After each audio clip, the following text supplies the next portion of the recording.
There are people walking among us who look like friends, speak like mentors, even love like soulmates, but their presence leaves you hollow, anxious, off balance, not because you're weak, but because they feed on your energy.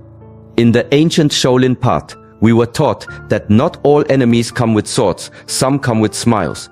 These are not ghosts or myths, these are what I call human demons, people who carry the spirit of destruction without even knowing it. And if you don't learn to recognize them, you'll lose more than peace, you'll lose yourself.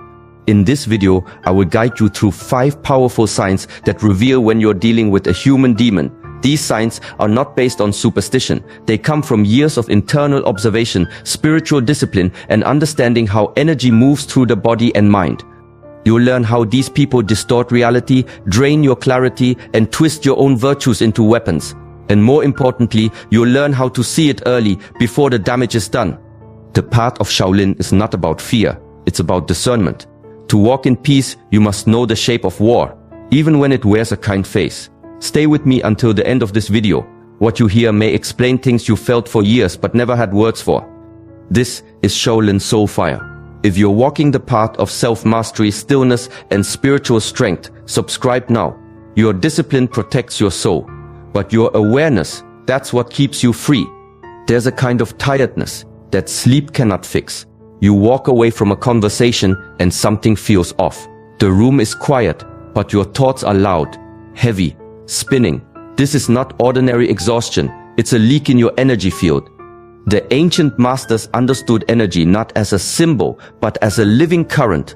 It moves through your breath, your spine, your voice. In Shaolin training, we learned not just how to generate energy, but how to contain it, how to stop it from spilling into places where it doesn't belong. But here's the danger. Some people survive by draining others, not through violence, but through subtle, repeated disturbance. These are the ones who smile while pulling threads from your mind, who speak in circles, who turn every truth into fog. You leave feeling less yourself, and they leave feeling strangely full. That's no accident. They are addicted to your attention, and they will do anything to keep it. Praise doesn't satisfy them. Neither does conflict. What truly feeds them is your reaction. Confusion, guilt, overthinking, it's all energy, and they know how to pull it from you without touching your skin. One student once asked me, "Master, how do I know if someone is stealing my energy?" I told him, after speaking with them, sit in silence. If your breath is shallow, your chest tight, your mind restless, that was not a conversation, that was an extraction. You must become a guardian of your inner space. You cannot stop people from reaching for your energy, but you can stop giving it away without realizing it. The first step is to notice the fog, because clarity, once you reclaim it, becomes your protection. Not all poison comes in a bitter cup. Sometimes it's sweet, warm, familiar. One of the earliest lessons in the temple was to stop looking at appearances. The world is full of masks, some worn to survive, others to deceive. The deeper path is learning to see with the inner eye, not just what is said or shown, but what is true. A human demon rarely shows their face. They move through charm, through timing, through precision. They speak your language, they mirror your values. They offer concern, but only when someone is watching. They learn your rhythms, then use them to pull you into theirs. This is why Shaolin monks train not just the body, but the perception. To see through illusion requires stillness, discipline. You must be quiet enough inside to notice the difference between sincerity and strategy. The most dangerous ones never argue with you. They praise you, they flatter you, they make you feel seen. But if you observe long enough, you'll notice something. Their kindness is selective, calculated. Watch how they treat those who hold no power, animals, elders, the ones who cannot serve them. That's where the truth leaks out. Do they show the same softness, or does the mask fall when no one is useful? A person's relationship with the weak reveals their soul, not their words, not their posture, their instincts. In Shaolin, we were taught that real strength bows before life. It never steps on the small to rise. The one who needs to belittle others, manipulate innocence, or dominate silence is not strong. He is hollow, and he hides that hollow place behind performance. To master yourself, you must also master your seeing. Because when the illusion breaks, the danger is no longer hidden. And when it's no longer hidden, it has no power over you. There's a quiet kind of harm that doesn't break things. It bends them, slowly, gently. So gently, you don't even notice it's happening. It begins with trust. You open your heart. You offer patience. You give without asking anything back. And at first, it feels right, natural, even noble. But some people don't see your kindness as sacred. They see it as a tool. They study your consistency, your loyalty, your silence, not to honor it, but to use it. Your discipline becomes their safety net. Your forgiveness becomes their license. Your peace becomes their hiding place. They don't need to shout or strike. They just keep taking bit by bit, like water soaking into wood, not with force but with time. And soon, what once held shape begins to soften, swell, crack. You wonder why your center feels unstable, why your breath is tight, why your strength no longer feels like yours.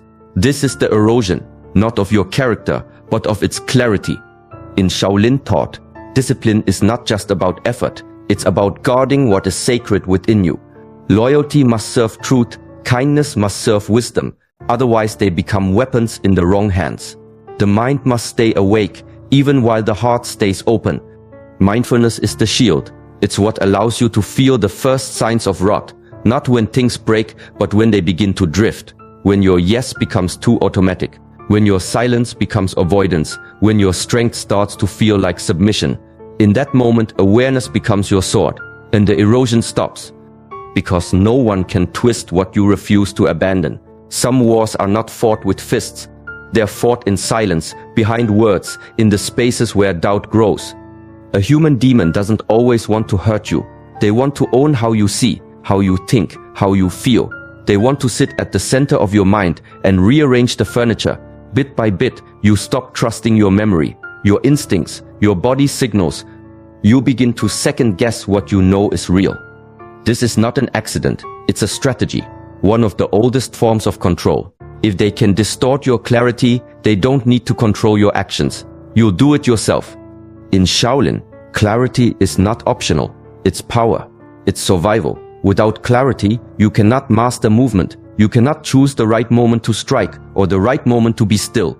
The same applies in life. When someone clouds your vision long enough, you lose the ability to navigate. They'll say it didn't happen, that you're too sensitive, that you misunderstood. Not because they believe it, but because if you believe it, they win. And the most dangerous part, you begin to gaslight yourself. You replay the moment, you search for fault, you lower your voice, you shrink. This is how people become ghosts while still breathing. But clarity can be reclaimed. Stillness brings truth to the surface. When you sit with your breath and return to your own rhythm, the spell begins to break. You remember what you saw, what you felt. You stop seeking permission to believe yourself. And when that happens, when your clarity returns, the illusion falls, because the lie only works as long as you abandon your own vision. Once you stop doing that, they can no longer reach you. Some people don't flinch when you're in pain. They watch, they wait, and somewhere behind their silence, something in them settles. It's subtle, but it's there. Your sadness makes them feel powerful. Your confusion makes them feel wise. Your collapse gives them comfort because it confirms what they secretly believed, that they are above you, that your suffering is deserved or useful. This is not just cruelty, it's parasitic energy. It doesn't chase, it waits. It thrives, not on chaos, but on emotional harvest. The more you break, the more it feeds.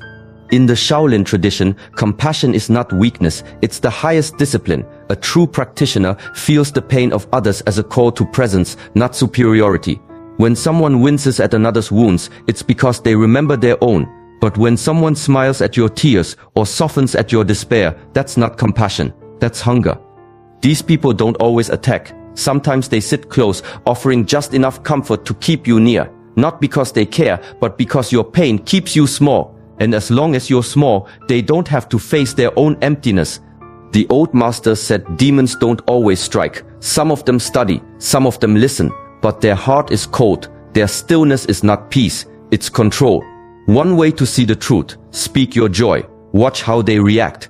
If your healing makes them distant, if your confidence makes them irritated, if your light makes them shift, you've seen it. The mask slips, and once you see it, you cannot unsee it. The discipline path teaches you to protect your energy, not just from violence, but from the quiet hands that drain you with a smile. Because peace is not just about removing noise. It's about removing those who rejoice in your suffering. Silence is not the absence of sound. It's the return to yourself. In Shaolin practice, silence is sacred. Before movement, there is stillness. Before speech, breath. Before action, awareness. Everything begins there and ends there. It's how the mind becomes clean, how the spirit aligns. But some people fear silence, like a wound they don't want to look at. They cannot sit still. They cannot let things be quiet. So they fill the space with noise, arguments, opinions, endless stories that go nowhere. And if you stay close long enough, you begin to forget what quiet feels like. This isn't by chance. A demonic person, even without knowing it, disrupts your stillness on purpose, because stillness gives birth to sight, and once you see them clearly, you won't stay. So they keep you spinning, distracted, reactive. They create little fires, emotional, mental, spiritual, and make you believe it's your job to put them out. Every day becomes a rescue mission. Every hour, a performance. But silence? Silence would expose everything. You'd hear the lies between the words. You'd feel the truth in your body. You'd notice the weight that always enters the room with them. You'd remember who you were before they entered your life. This is why inner discipline matters. You must protect your silence like it's life itself, because it is. Not everyone deserves access to your peace. Not everyone is meant to sit in your quiet.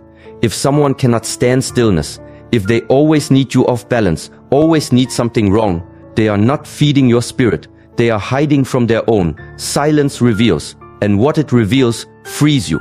Some people don't meet you, they become you. They listen carefully. They notice what moves you, what words you use, what future you dream about, and soon it feels like you found someone who understands your soul, the same values, the same rhythm, the same path. But something isn't right. Not quite. It's too perfect, too fast, too rehearsed. What you're sensing isn't resonance, it's mimicry.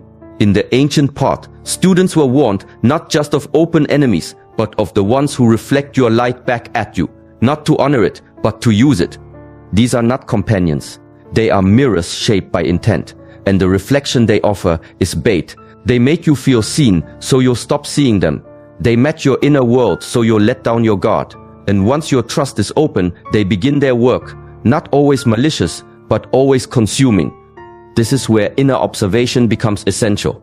In Shaolin training, we don't just observe the world, we observe the one observing. We watch ourselves, our reactions, our attachments, our hunger to be understood, because it is often that hunger that blinds us. We want to be met so deeply that we miss the trap in the mirror.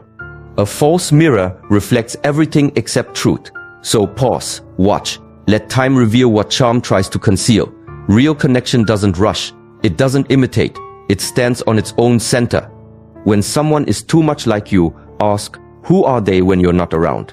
What do they stand for when no one's watching? Stillness will answer, and when it does, you'll know if what you're looking at is a reflection or a mask. There was a time when you moved with certainty, quiet, steady, grounded. You didn't need to explain yourself. You felt your direction like a current under your skin. Even when life was unclear, something in you knew where to step. But now, hesitation. You question your choices, your words, even your instincts. You pause before speaking, afraid you might be wrong. You wonder if you're too much or not enough. You replay conversations long after they're over. This is not what growth feels like. Growth humbles you. Yes, but it sharpens you. It deepens your listening. It strengthens your trust in yourself. What you're feeling now is corrosion. It happens slowly, not all at once. A subtle unraveling of your inner compass, infected by another's distortion. Their doubts, their control, their quiet undermining of your perception. They don't tell you what to think. They make you unsure you can think at all. This is what human demons do. They don't attack your body. They reach for your intuition. In the Shaolin way, intuition is trained, not dismissed. It's the wisdom behind the technique, the silence behind the movement. It's what tells the master when to act, when to wait, when to walk away. And once you begin to doubt that voice within, you become easy to move, easy to mold. That's the real danger. The path is always inward, not outward, not into someone else's approval, not into someone else's certainty, but into your own breath, your own knowing, your own center. Reclaiming it is not a battle, it's a return. You already knew, you were already steady, and you can be again. When you bring light to someone's shadow, you'll see their true shape, not through argument, but through attention.